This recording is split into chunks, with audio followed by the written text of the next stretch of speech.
কৈলাসহরের মাগরুলি গ্রাম পঞ্চায়েতের ভারত বাংলাদেশের আন্তর্জাতিক সীমান্তে বিএসএফ এবং বাংলাদেশের নাগরিকদের সাথে হাতাহাতির ঘটনার পর ৮ জানুয়ারি বুধবার বিকেলে মাগরুলি গ্রামের সীমান্ত এলাকা পরিদর্শনে যান বিধায়ক বিজিত সিনহা। উনি প্রথমে মাগরুলি বিওপিতে গিয়ে ১৯৯ নং ব্যাটালিয়ন বিএসএফ জওয়ানদের সাথে সৌজন্যমূলক সাক্ষাৎ করেন এবং অনভিপ্রেত ঘটনার খোঁজ খবর নেন। বিধায়ক বিজিত সিনহা বিএসএফ এর সাথে ঘটে যাওয়া ঘটনার জন্য বাংলাদেশের নাগরিকদের নিয়ে তীব্র আলোচনা করেন। এইভাবে বাংলাদেশের নাগরিকরা বিএসএফ এর উপর আক্রমণ এবং বন্দুক টানাটানি করতে পারেন না। সম্পূর্ণ অন্যায় কাজ করেছে বাংলাদেশের নাগরিকরা। বিগত কিছুদিন ধরে বাংলাদেশের নাগরিকরা তাদের দেশে বসে ভারত বিরোধী স্লোগান এবং বিভিন্ন কর্মকাণ্ড করছে। এসবের পরিপ্রেক্ষিতে মাগরুলি গ্রামের ভারত বাংলাদেশের আন্তর্জাতিক সীমান্তের ৪৭ নং পিলারের কাছে বাংলাদেশের নাগরিকরা এবং বাংলাদেশের ব্ল্যাকাররা অনভিপ্রেত ঘটনাটি করেছে। এছাড়াও বিধায়ক বিজয় সিনহা জানান যে মাগরুলি গ্রাম সহ গোটা ত্রিপুরা রাজ্যের যেসব জায়গায় ভারত বাংলাদেশের আন্তর্জাতিক সীমান্তের কাঁটাতার রয়েছে সেগুলি অবিলম্বে মেরামত করা দরকার। কৈলাসহর মহকুমার অধীনে থাকা আন্তর্জাতিক সীমান্তের কাঁটাতার মেরামত করার জন্য সাম্প্রতিককালে স্থানীয় প্রশাসনের কাছে টাকা এসেছে, কিন্তু যে পরিমাণ টাকা এসেছে তা খুবই অল্প। এই অল্প টাকায় মেরামত করা সম্ভব নয় বলে জানান। অবিলম্বে রাজ্য পুলিশের উচ্চপদস্থ পুলিশ অফিসাররা এসে ভারত বাংলাদেশের আন্তর্জাতিক সীমান্ত পরিদর্শন করা উচিত। তাহলে কোথায় কোথায় কাঁটাতার নষ্ট হয়ে রয়েছে কিংবা কাঁটাতার দুর্বল হয়ে রয়েছে তা শনাক্ত করতে পারবে। কারণ বর্ডারের কাঁটাতার শক্ত কিংবা মজবুত না হলে সীমান্ত এলাকায় পাচার বন্ধ করাও সম্ভব নয়। তাছাড়া মাগরুলি গ্রামের ভারত বাংলাদেশের আন্তর্জাতিক সীমান্ত দিয়ে মাগরুলি গ্রামের বাসিন্দাদের মধ্যে যারা যারা পাচার বাণিজ্যের সাথে যুক্ত তাদেরকে সরকারের পক্ষ থেকে কর্মসংস্থানের ব্যবস্থা করে দেওয়া উচিত। তাহলে এরা এই অবৈধ কাজ থেকে বিরত থাকতে বলে জানান। এছাড়া বিধায়ক বিজয় সিনহা মাগরুলি বিওপির বিএসএফ জওয়ানদের ভূয়সী প্রশংসা করে। তবে মাগরুলি গ্রামের সীমান্ত এলাকায় থমথমে পরিবেশ বিরাজ করছে।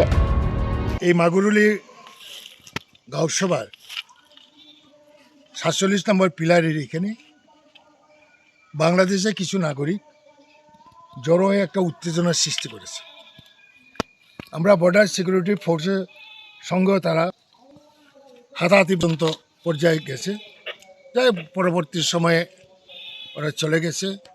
তাদের বর্ডার গার্ড একালে বিডিআর বলতো, তারাও এসছে এবং ফ্ল্যাগ মিটিং একটা হয়েছে এবং বিএসএফ পদস্থ অফিসারের সঙ্গে কথা বলছে দোনো সাইডের মিটিং হয়েছে, ফ্ল্যাগ মিটিং কথা হয়েছে যে না আমাদের যারা ফোর্স আমরা যারা আছে আমাদের মধ্যে যাতে রিলেশন খারাপ না হয়, আপনারাও আপনাদের লোকরা সামাল দেন, আমরা এই অঞ্চলের মানুষকেও আমরা বুঝিয়ে রাখবো। এরকম একটা উত্তেজনার সৃষ্টি হয়েছে এবং এদিকে যে কাঁটাতারের বেড়া বেশিরভাগ বেশ কিছু অংশে নষ্ট হয়ে গেছে। সঠিক মেনটেন্যান্সের জন্য ভারত সরকার থেকে কোনো পদক্ষেপ নেওয়া হচ্ছে না। শুনেছি মিনিমাম ফান্ড এসছে, এই ফান্ড দিয়ে তো আর এই বিস্তীর্ণ এরিয়ার যে কাঁটাতারের বেড়াটা মেনটেন্যান্স করা যায় না। ২ নম্বর, আমরা অত্যন্ত দুঃখের বিষয় যে এখান থেকে সাতলাং বর্ডারের দিকে কালাইগিরির দিকে যখন কন্ট্রাক্টররা কাঁটাতারের বেড়ার কাজ শুরু হয় তখন তাদের সুবিধা মতো কাঁটাতারের বেড়া দেওয়া হয়েছে। যেমন কালাইগিরির দিকে প্রায় বাংলাদেশের দিকে আমরা প্রায় ১ কিলোমিটার আধা কিলোমিটার আমাদের জমি ওইদিকে চলেই গেছে, কারণ তাদের সুবিধা মতো কাঁটাতারের বেড়া দিয়েছে। এদিকে ওইদিকে ম্যানেজ করে, নাহলে তো আমাদের বিস্তীর্ণ ভূমি আমাদের বাংলাদেশে থেকে চলে গেছে। কথা বলবো চিঠিও দিতে পারি, কি আছে, করা তো উচিত। এবং আমাদের পদস্থ অফিসার বিএসএফ হোক, বিএসএফ তো আছেই, এবং রাজ্য পুলিশের ডিজিপি লেভেলের লোক এই ত্রিপুরা বর্ডারগুলো উনি ভিজিট করা দরকার ইমিডিয়েটলি। সব জায়গায় কোন জায়গা থেকে কাঁটাতার নষ্ট হয়ে গেছে স্টেট গভর্নমেন্টের এটা নির্দেশ দেওয়া দরকার, পুলিশের পদস্থ অফিসাররা ভিজিট করে রিপোর্ট দেওয়ার জন্য।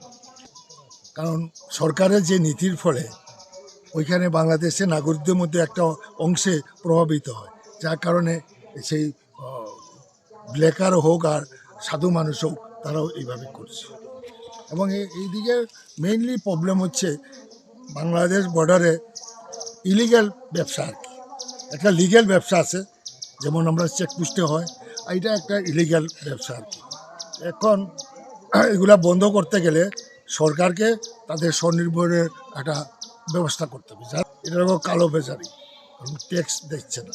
এই জন্যই সুতরাং তাদের এই তত অঞ্চলে যদি ব্ল্যাক বন্ধ করতে হয়, তাহলে তার সরকারকে প্রজেক্ট তৈরি করতে হবে। এই ব্যুরো রিপোর্ট, পাবলিক নাও।